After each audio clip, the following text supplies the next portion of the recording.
Има една игра, детска се вика Расипан телефон. И она што се случи сега беше нешто како расипан телефон. Од 13-та преминавме на 15-та глава. 13-та одамна разгледувавме, ама во тие расипани телефони тоа се случува. Оригиналното се сменува и се добива на крајот нешто поинакво.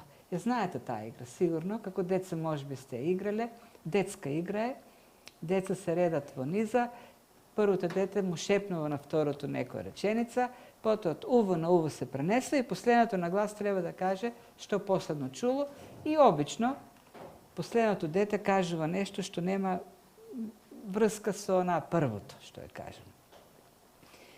Тоа игра за деца, зашто верувам дека возрастните луѓе правилно би пренеле она што го слушат. Децата имаат обичај да одземат зборче, да додадат зборче и така да ја променат смислата. Нешто слично се случило и во Коринт, во Коринската црква. Павле го проповедал Евангелието, им го оставил Евангелието, тој бил таму подолго време во Коринт, најмалку 6 месеци. Потоа дошли и Петар, дошол Аполос и тие проповедале. И Евангелието се пренесувало од човек на човек, продолжило се проповеда, ама некој проповедник ќе додал нешто, друг одземал нешто и на крајот, после неколку години гледаме од това послание дека почна да се проповеда нешто што не е Евангелие, нешто многу поразлично и сосема спротивно од она што Павле им го оставил. Например, во 12 стих Павле вели: и ако се проповеда дека Христос воскреснал од мртвите, како тогаш некој меѓу вас вела дека немало воскресение од мртвите? Значи, Павле им проповедал Христос воскресна и ние ќе воскреснеме. После неколку години почнало да се проповеда Христос не воскреснал и ние нема да воскреснеме. Се променила целата порака. И сега кај детската игра Расипан телефон, ситуацијата е смешна, забавна. Меѓутоа тоа што се случило со Евангелието не е смешно, туку има катастрофални резултати. И затоа и во ова 15 глава сега, што ја почнуваме, во поголемиот дел Павле говори за воскресението. Колку е, ако нема воскресение, ако Христос не воскреснал и ние не воскреснуваме, ако нема воскресение, тогаш Евангелието е измама, голема измама.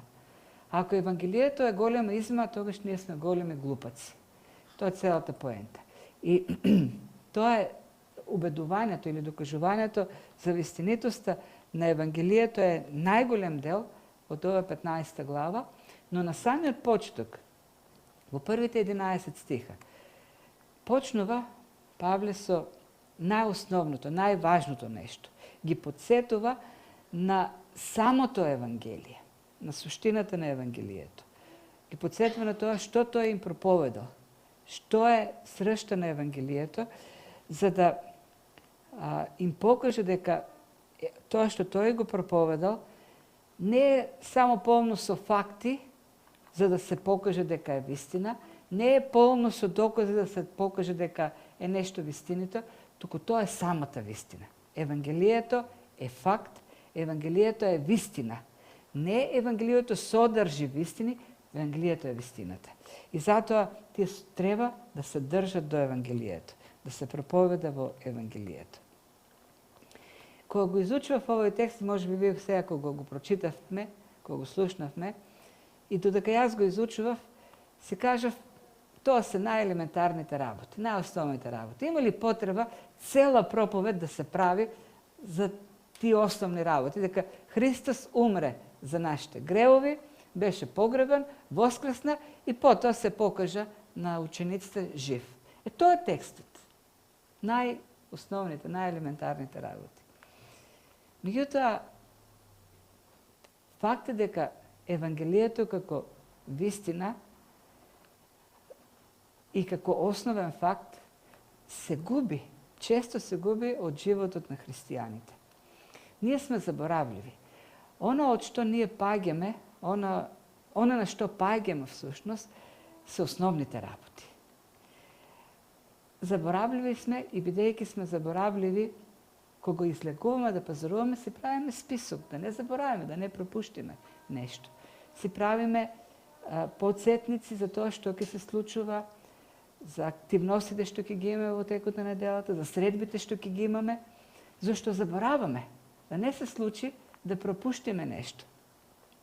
И проблемот е во тоа што ќе забораваме основните вистини во христијанството. Забораваме на што треба да го темелиме животот. И овдека, и тоа е проблемот во црквата во Коринт. Го заборавиле основното, важното. Го занамариле и кога го занамариле с текот на времето и го изопачиле, го преиначиле. И една основна доктрина која вели Христос воскресна и ние ќе воскреснеме, на крајот се претворила Христос не воскресна и ние нема да воскреснеме. Видете каква промена на крајот се случила поради тоа што не се држале до основните работи. Така да ќе се подсетиме на многу важни работи и ќе се обидеме да се убедиме дека тие основни работи треба секојдневно да присуствуваат во нашиот христијански живот, секојдневно да го темелиме животот до Христовото доаѓање на тие вистини.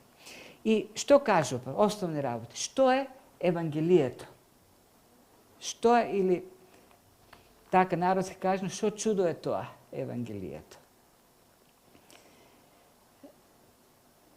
Овој текст, всушност, овој дел од Коринтијаните е најдобрата сумаризација на Евангелието. Што е добрата вест? Што представува, што содржи добрата вест? Во само 10 стиха имаме сумирано што е суштината на Евангелието. Апостол Павле така им ги каже овдека работите на коринтијаните, што сака да биде сигурен дека имаат кристално јасна представа за Евангелието, за основните работи. Има овдека еден збор што два пати се повторува, може би забележувате. Вели, браке, ви напомнувам за Евангелието кој ви го проповедав, а кој го примивте и во кој стоите.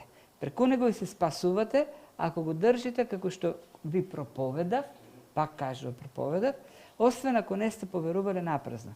И потоа ви го предадов, рече, најнапред она што го бев и примил. Значи, 3 пати во овој текст говори за нешто што им го предал, им го проповедал, им го кажал со зборови. Евангелието прво, многу важно. Евангелието е порака. Евангелието е слово. Евангелието е вест, добра вест.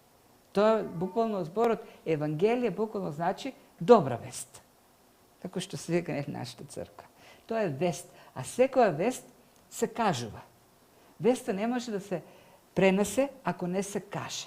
Евангелието е проповед. Потоа вели, ви го предадов најнапред, во 3 стих, она што го бев примил. Ви го проповедам она што јас го чув, што мене ме беше дадено. И овдека во овој текст Павле на 2 пати користи зборот проповед, во основата е зборот керигма, што значи вест која се пренесува. Тој збор е користен од гласноговорниците кои ги пренесувале вестите на царевите. Царот има некаква вест за народот, соопштение, ја дава веста на гласноговорникот, гласноговорникот излегува пред народот и ја пренесува веста од царот. Тоа е значењето на зборот проповед, овдека што го користи Павле. Тој всушност не вели проповедам, туку вели објавувам, разгласувам. Зашто тоа вели не е моја вест, не е моја порака, тоа е порака на царот. И јас не можам сега оваа порака да кажам своје мислење за неа, не можам таа порака да ја променам, да додадам, да одземам, не можам, не тоа е измислена од мене. Не е моја креација. Моје, таа порака што јас ја чув, таа вест што ја чув, таа вест да ви ја предадам точно, прецизно, како што ја чув. Бидејќи, нема јас да се вклучам сега моје мислење за пораката. Тоа е порака од царот. Тоа е вест. Порака на царот, а не на Павле. Порака на Бог, не на апостолот. Го пренесувам она, го предавам она што го добив. Има, и ние християните знаеме често да кажеме тоа, Павле е човекот кој е најзаслужен да го формира христијанското учење. До Павле, христијанството е примитивно, елементарно, проповедано по една јудејска средина. Првите апостоли сите се евреи. Првите апостоли проповедаат на евреи, проповедаат во еврејска средина, проповедаат едно многу така просто, елементарно, примитивно евангелие. И потоа Павле кога доаѓа, тој така го формира, го обликува, што го нуди на широката аудиторија, целата Римска империја, кој е конгломерат од народи. И Павле е гениален, бидејќи успева тоа евангелие така да го формулира што ќе го направи разбирливо, достапно, тоа е прифатливо за надвор од јудејската средина. Павле не би се согласил со тоа. Тој не гледа така на своето служење. Тој вели, јас предавам на вас во Коринт, елините, она што го примив. Не она што јас го измислив, не она што јас го формулирав, она што го примив. Тоа е слово од Бог. Значи, прво нешто што можеме да видиме е дека евангелието е порака што се пренесува, се проповеда. И тоа се проповеда порака она како што е добиена од вдахновените апостоли од Светиот Дух. Коринтијаните ја изопачиле проповедта, ја промениле. Не можеш да ја променуваш проповедта, таа од Бог. И таа се проповеда. Има една позната мисла, голема мисла, не ја омаловажувам, од Франциск од Азизи. Тој вели, проповедај го евангелието и ако треба користи зборови. И сега, денес многу се цитира тоа и се вели, прво ние треба да живееме, а понекогаш ако треба и ќе кажеме за евангелието. Не е тоа идејата на Франциско. Воопшто не е тоа неговата идеја. Тој се појавува во 11 век, кога се случува првата реформација на монаштвото во Западната црква. Монаштвото и целата црква, целото свештенство, вклучително и папскиот дворец, се страшно корумпирани во тоа време. Во страшен неморал, во богатство, изобилие и во неморал. Се јавува реформација, прво во монаштвото. Монаштвото, како Франциското Асизи, има кармелити, цистеријани и други. Тие дури не се нарекуваат монаси, тие велат, ние сме малите браќа. Така се нарекуваат браќа. И тие се додаваат на монашките правила уште едно правило. Ние ќе живееме сиромашен живот. И ќе бидеме просјаци. Тие се нарекуваат просјачки монаси. Решиле да просат, да немаат никаква собственост, зашто сметале дека така ќе останат смирени, понизни. Кога зависат од другите, нема кај нив да дојде гордост и потоа и корумпираност, и разврат и така натаму. И во една таква средина, во една таква неморално корумпирана средина, Франциск вели, евангелието нема никаква сила ако свештенството и монаштвото се неморални. Ако не живеат вистински христијански живот. Самиот Франциск бил голем проповедник. Тој шетал од град во град, од село во село и проповедал. Тој животот го поминал проповедајќи го евангелието. Еднаш отишол во некој град, отишол на пристаништето, каде што има постојано движење, пазарување, и почнал да проповеда и никој не го слушал. И тој се свртел кон морето и рекол, ако овие не ме слушат, ќе им проповедам на рибите. И луѓето виделе дека некој таму збори нешто на рибите и кажеле, што збори, ајде да слушнеме, и така пак се собрале. И пак почнале да го слушат. Така да, идејата не го проповедајте. Евангелието не се проповеда со затворена уста. Евангелието се споделува. Тоа е вест кој треба да се каже. И тоа е основното. Бог ни дал порака. Евангелието е порака, кој треба да се проповеда, кој треба да се предава, да се пренесува. Евангелието не е научно чудо кое се докажува. Тоа не е слика. тоа не е некаква мелодија, тоа е порака, вест, добра вест. Второ нешто, што овдека, првото нешто, порака, и таа порака е дадена од Бог. Таа порака која ние предаваме, ја пренесуваме.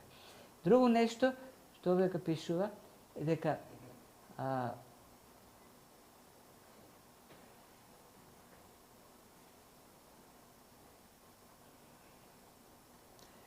сега, овдека не е добар преводот.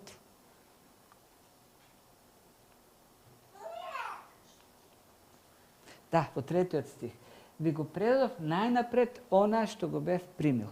Се пак збор што најнапред не е баш добро преведено.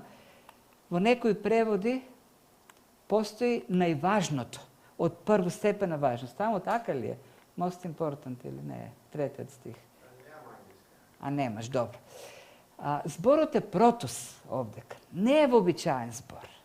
Најнапред, ако сакаме да преведеме најнапред, не би го користеле зборот протус. Зборот протус значи основно, најважно. Она што е клучното, сршта, суштината. Тоа е зборот протус. Протус не значи прво во хронологија, прво ова, па второ, па трето, кога се изредуваат нештата, туку протус значи најважното нешто. Евангелието е нешто најважното. Например, кога збориме за темели. Да, навистина темелите во редоследот на градење на некоја градба се први. Прво се стават темели, па потоа другите работи. Меѓутоа, кога ќе се спомне зборот темел, во нашата глава не доаѓа ред некој на градење. Туку кога ќе се каже добар темел или кога се спомне зборот темел, ние на што мислиме прво? Мислиме на нешто здраво.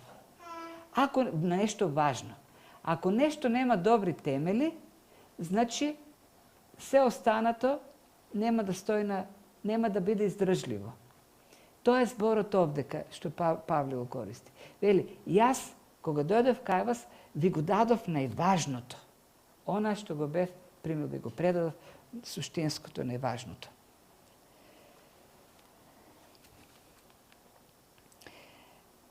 И кога кажува за најважно, тоа му преведе дека тоа е воопшто нешто најважно. Не само најважно до она што тој имал да им го каже, туку она што е најважно воопшто во животот. Почнавме на почетокот за нашата заборавливост. Ние гледаме на Евангелието, на добрата вест за Христовата смрт, воскресение, како за нешто првично во нашиот христијански живот. Тоа е веста која треба да ја чуеме, да поверуваме во неа, да се покаеме и потоа тргнуваме во христијанскиот живот. Тоа е значи нешто на почетокот што треба да го чуеме и потоа го оставаме. Веста за смрт и воскресението е првата вест која не води до спасение и таа се останува таму. Зборот прото значи дека тоа не е само прва вест што не треба да ја чуеме и потоа да оставаме да се посветиме на други работи. Прото значи дека тоа е веста која треба да го гради постојано нашиот живот. Веста на која со која ние треба да живееме секој ден. Дека Христос умре, беше погребан и воскресна за нашите гревови. Проблемите во христијанскиот живот се доаѓаат. Радоста се губи, сомнежите доаѓаат, несигурноста се јавува. Тагата доаѓа. Сето тоа се случува ако основното нешто, Евангелието, исчезне од нашиот живот. Ако почнеме радост да бараме на други места, ако почнеме сигурност да бараме во други места, ако почнеме надеж да бараме на други места, тогаш нема да има. Зашто Евангелието е клучното. И тоа треба да биде близо до нашите срца и нашите срца треба да бидат потпрени на Евангелието, се додека не дојде Христос. Тоа е нешто што основно, клучно, што секојдневно треба да го живееме, да го мислиме и да се подпираме на него. Значи, тоа е Евангелието. Прво, порака која се проповеда, порака која е добиена од Бог. Ние не ја измислуваме, ние само ја пренесуваме.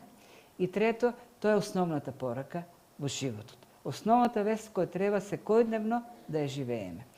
Секој ден слушаме вести, многу вести. Има еден куп вести. Меѓутоа, ова е вест која е актуелна секојдневна за и секојдневно треба да ја живееме. Тоа е Евангелие. Прво, понатаму, која е содржината на Евангелието?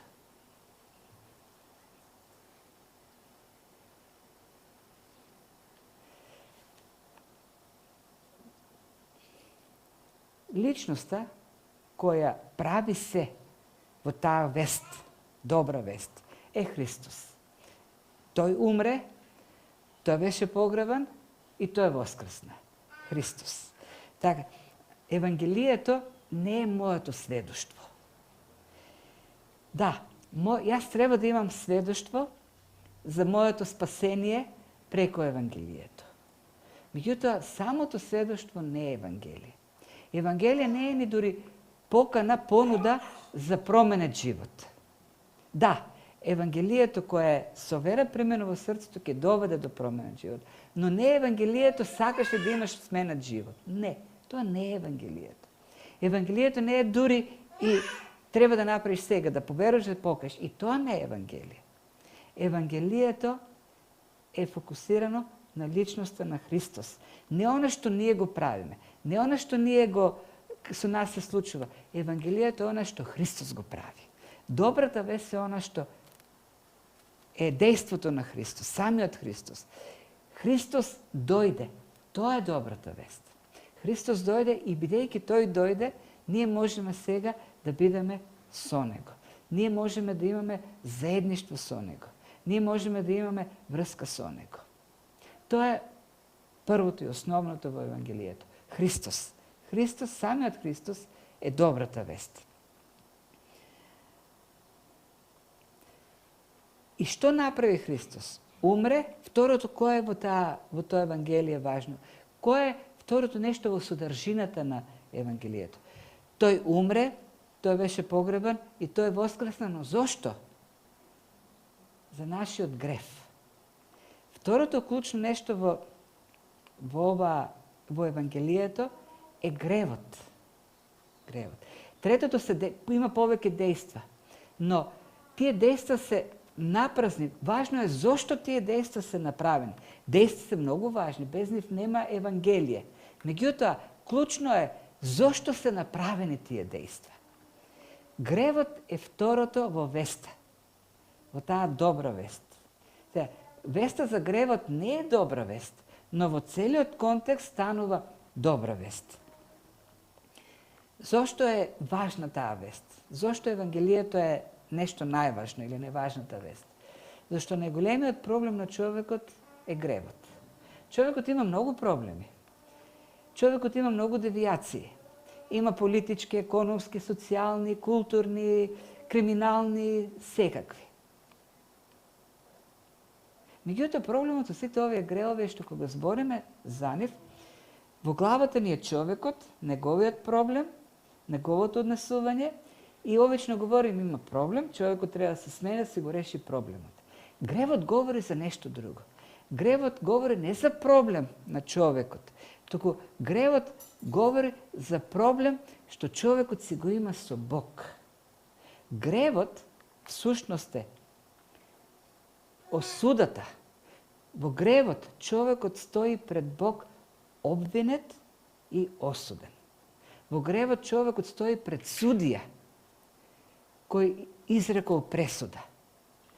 Пресуда кој човекот не може да ја реши. Не може да ја избегне, не може да се спаси.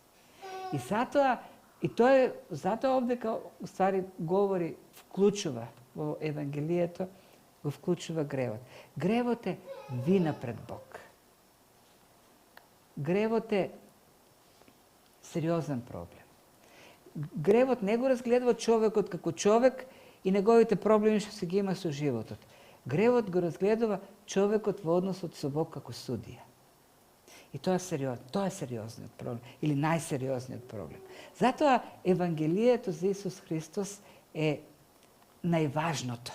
Е од првостепена важност порака. Зашто носи решение со најважниот проблем на човекот. Проблемот со гревот. Понатаму, од решавањето на тој проблем ќе зависи решавањето на останатите проблеми. Секако дека човек кој ќе биде помирен со Бог, кој ќе се спаси преку Христос од таа осуда, кој ќе влезе во заедница со Бог, може да има и поинакво однесување и треба да има и поинакво мислење, поинаков живот и решение на останатите проблеми. Меѓутоа, Христос дојде да го реши проблемот со гревот. Со тој најважен и најголем проблем. Проблемот со гревот, тоест проблемот што човекот го има пред Бог и осудата што Бог е изрекол на човекот. И тоа е веста всушност. Тоа е лошата вест, која е добра во Евангелието, бидејќи Христос донесе решение за таа лоша вест.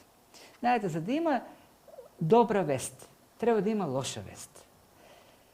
Не е добра вест за некој човек кој му каже дека е здрав, за здравиот човек. Тој си е здрав. И ако некој му каже ти си здрав, тој ќе си каже да, здрав сум. Но на болен човек да му кажат резултат, имаме резултат, ти си веќе здрав. Тоа е добра вест. Во Евангелието ни се дава добра вест, зашто решава лоша вест. Најстрашниот проблем на човекот. Потоа, понатаму, како тоа се случува? Пораката вклучува погребение, смрт, погребение и воскресение. Тој беше погребан, на трети ден воскресна, според писмата.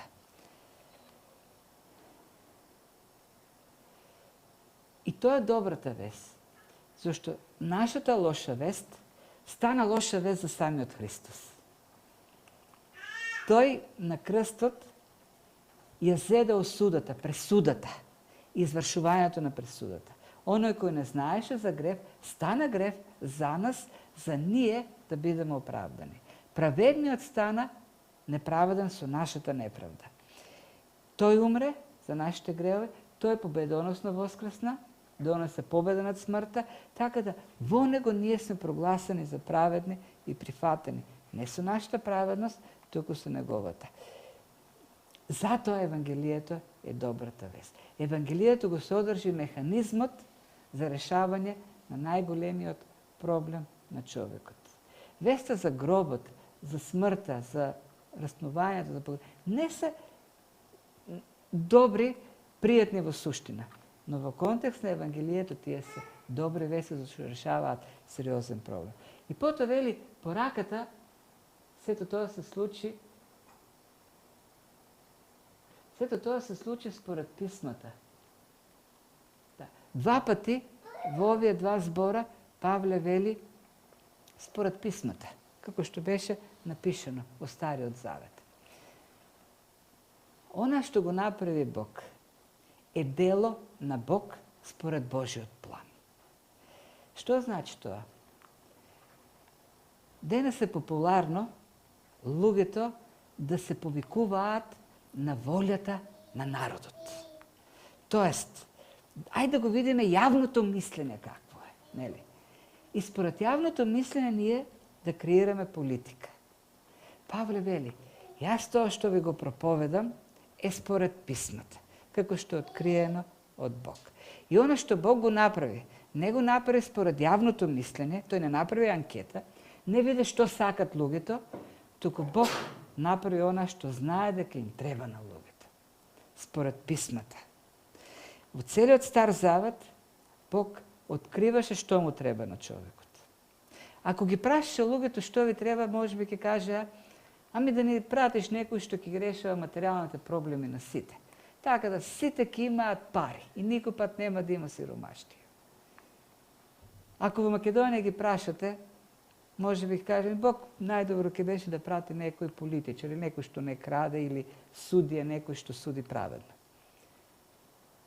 Бог реши да прати спасител, кој ќе го реши проблемот со судот што го имаме пред Бог. И добро што е така. Што Бог не се сообразува со нашите желби, туку ја знае вистинската потреба. Уште кога Исак го стави на олтарот, уште тогаш најави дека ќе дојде еден кој на местото на Исак навистина ќе умре како жртва за сите. На истото место, на планината Морија, каде што е потоа воскресението на Исус, разпнувањето на Исус. Тој говореше за Давидовиот потомок кој вечно ќе царува во царство на правда. Тој говореше за пасхално јагне, уште на првата пасха, јагнето кој ќе биде заклано и која крв не ослободува од смртта која шета и погубува, како што беше во Египет. За страдалниот слуга кој ќе пострада за преку неговите рани ние да се излекуваме. И тоа се случи. Павле говореше Евангелие, проповедаше Евангелие според писмата. Нема подобро споделување на Евангелието од она која максимално содржи писма, а минимално содржи нешто наше. За жал, денешната проповед содржи многу наше, а многу малку писма од Светото писмо. Проблемот е што денес ги слушаме човечките измислици, филозофии, писмото го нема. Павле вели, се што ви кажав и се што се случи беше според писмата. Тоа е содржината. Христос, гревот, делото на Христос и се е според она како што Бог сакаше и објави во писмата. Може да се довериме на Евангелието. Денес се гласни христијаните кои велат Евангелието има потреба од мала промена. Тоест, да преформулираме некои работи. Зашто денес самиот речник, самиот јазик, тоест културата, разбирањата, филозофијата е поинаква. Така да има некои рабови кои се остри, има некои нешто кои стрчат, треба да ги истругаме. По-лесно да се лизгат низ ушите на луѓето. Меѓутоа, вистината е дека тој проблем не е само денешен проблем. Тој проблем човекот го имал секогаш. И во Коринт постоел тој проблем. И во Коринт луѓето си кажале, ама словото за крстот е глупост за оваа наша елинистичка култура. Ние имаме сосема друго разбирање за Бог. За нас Бог не е таков, како не би умрал, не би одешол на крст, не би постапил така глупаво. Нешто да смениме. Па на крајот на краиштата и самиот концепт за смртта и јадот се сосема поинакви. Малку да прилагодиме кон нашата култура. И Павле затоа им вели, ова што јас ви го проповедав, тоа е вистината која тоа не содржи вистини, тоа е самата вистина. Вистина која не може да се промени, никој не смее да ја променува. И која е вистина врз која непромената се темели животот. И тоа овде дава аргументи. Самиот Христос веќе почнува со воскресението, која е тема понатаму. Самиот Христос се јави на Кифа, на 12 апостоли, на 500 и други луѓе. Некој кажува умреле, ама некои се уште живи. Повеќето се уште живи. Одете, прашајте ги. Како може вие да смените нешто што е вистина? Може на вистината да додадете лага. Некој може да праша, ама може да се довериме. Одете, прашајте. Вистината не се менува. Самите автори на книгите што ги пишувале во Новиот Завет го спомнуваат тоа. Например, Лука на почетокот на своето Евангелие вели мнозина се обидоа да пишуваат за настаните што се случи меѓу нас, бидејќи мнозина се обидоа. Кој знае што ли се не пишувале? Како што ни го предадоа нам, оние кои уште на почетокот беа очевици и служители на Словото, намислив и јас, откако испитав се од почетокот, да те опишам точно поред честите Теофиле, за да ја препознаш веродостојноста на учењето на кој учел. Вели, истражив, бев, прашав, очевидци, направив, како што велат денеска, истражувачко новинарство, со факти, со сведоци, и го напишав во книга. И ова што го имаме сега, вели, е резултат на истражување. Не е мит, Не е како оние грчките митологии за Зевс или за Херкулес. Не, ова е вистина. Луѓе го гледале. Јован вели во неговото послание, ова зашто го пишувам, или оно за кого го пишувам, јас можев да го фатам со рацете, можев да му се потпрам на градите, можев да му го чуем гласот, можев да му слушнам срцето како му чука. Не ви пишувам за нешто измислено од векови, се пренесува од традиција на традиција. Јас сум сведок на сето тоа. Јас сум го чул, сум го собрал. Така да, не тоа е историја. Историја на која што јас сум очевидец. Може да му се довериме. Може да се довериме, но некој каже, добро, може да се довериме. Не само што може да се довериме, мора да се довериме. Е на крајот заклучокот. Вели Павле, вие се спасивте во вториот стих. А овде кога тој дава свое сведоштво, говори за сведоштвото. Јас вели, воопшто не заслужував да бидам не апостол, христијанин не заслужував да бидам. А пак камо ли апостол? Зошто? Зашто јас бев религиозен терорист. Јас бев терорист. Одев од град во град и ги урив црквите. Како што денес стават бомби, така правеше Павле на времето. Како што денес одат и убиваат христијани, Павле го правеше тоа на времето. Тој одел со меч и убивал христијани, ги ставал во затвори. Разделувал сопрузи од сопруги, родители од деца. Тој бил навистина религиозен терорист. И Павле вели, јас не заслужував. Но и се трудав потоа, повеќе, но не јас. Но благодата која дела во мене. Тоа Евангелие, кое ми беше мене дадено лично од Христос. Павле не добил Евангелие од апостолите. Не. Апостолите не сакаа да се сретнат со него. Лично Христос му го предаде Евангелието. Тој имаше средба со Христос. И вели, тоа Евангелие не само што таква радикална промена направи, не само што ме спаси од гревот, не само што ме направи христијанин, ме направи апостол. Да бидам настојник, стюард на Божите мистерии, на неговото, да бидам управник на неговото слово, да го распределувам, да го делам на луѓето, да го раздавам, да го проповедам.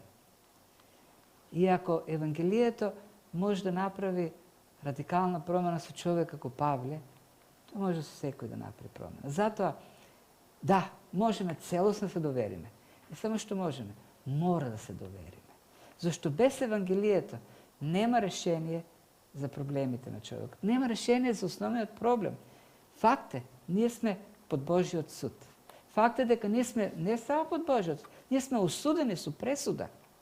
И факт е дека само Христос, и тоа е Евангелието, тоа е добрата вест, само Христос може да донесе ослободување.